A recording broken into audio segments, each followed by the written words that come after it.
tractor ಪಲ್ಟಿ 2 ವರ್ಷದ ಮಗು ಸೇರಿ 4 ಜನರ ಸಾವು 17 ಜನರಿಗೆ ಗಂಭೀರ ಗಾಯ ಸರ್ಕಾರಿ ಆಸ್ಪತ್ರೆಗೆ ದಾಖಲು ತಡರಾತ್ರಿ 1:45 ಗಂಟೆಗೆ ನಡೆದ ಘಟನೆ ಜಮಖಂಡಿ ತಾಲೂಕಿನ ಮುಧೋಳ್ ರೋಡ್ನಲ್ಲಿ ನಡೆದ ಘಟನೆ ಮೃತರು ಮಹಾರಾಷ್ಟ್ರ ಮೂಲದವರೆಂದು ಗುರುತಿಸಲಾಗಿದೆ ಕಬ್ಬು ಕಟಾವು ಮುಗಿಸಿಕೊಂಡು ಯರಗಟ್ಟಿಯಿಂದ ತಮ್ಮ ಊರಿಗೆ ಮಹಾರಾಷ್ಟ್ರದ ಗೋಪವಾಡ್ಗೆ ಜಮಖಂಡಿ ಮಾರ್ಗವಾಗಿ ಹೋಗುವಾಗ ಈ ಘಟನೆ ಜರುಗಿದೆ ಶ್ರೀಮತಿ ಮನೀಷಾ ಪುಂಡಲಿಕ್ ಪಾಂಡೆ 23 ಹಲ್ಕಿ ಪುಂಡಲಿಕ್ ಪಾಂಡೆ 2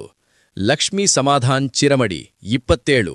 ರೇಖಾ ಪಾಂಡುರಂಗ್ ಭೂಕೆ 28 ಮೃತರು ಘಟನಾ ಸ್ಥಳಕ್ಕೆ ಶಹರ ಪೊಲೀಸರು ದೌಡಾಯಿಸಿ ತನಿಖೆ ಜಮಖಂಡಿ ಶಹರ ಠಾಣೆ ವ್ಯಾಪ್ತಿಯಲ್ಲಿ ನಡೆದ ಘಟನೆ ಬಾಗಲಕೋಟೆ ಜಿಲ್ಲೆ ಜಮಖಂಡಿ ನಿರಂತರ ಸುದ್ದಿಗಾಗಿ ನೋಡ್ತಾ ಇರಿ